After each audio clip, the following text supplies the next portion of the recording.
আসসালামু আলাইকুম, সবাই কেমন আছেন? আশা করি আল্লাহর রহমতে অনেক ভালো আছেন। এই মুহূর্তে আমার সামনে একটা ইউনিট কন্ট্রোলার বক্স কিন্তু দেখতে পারতেছেন। এই কন্ট্রোলার বক্সের দুইটা তার পুড়ে গেছিলো, এই যে দেখেন। এই একটা নীল তার পুড়ে গেছিলো, আর এই একটা সবুজ তার কিন্তু পুড়ে গেছিলো। মূলত এই কন্ট্রোলার বক্সগুলোর কিন্তু পুরাতন তার ছাড়া কিন্তু পাওয়া যায় না, নতুন কোনো তার বাইর হয় নাই। তো সেই ক্ষেত্রে এই তারের বদলে আমি এই যে টাওয়ারের যে তারগুলো আছে দেখেন, এই যে টাওয়ারের তারগুলো আছে এইগুলো আমি ইউজ করি। তো যাই হোক, এইগুলো আপনারা এই তারের বদলে, অর্থাৎ এই তারের বদলে কিন্তু আপনারা এই টাওয়ারের তারগুলো ইউজ করতে পারেন।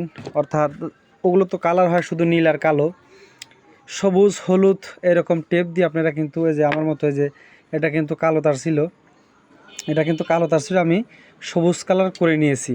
তো আপনারাও এইভাবে কাজ করবেন, আশা করি অনেক সুন্দর তারটা টেকসই হবে।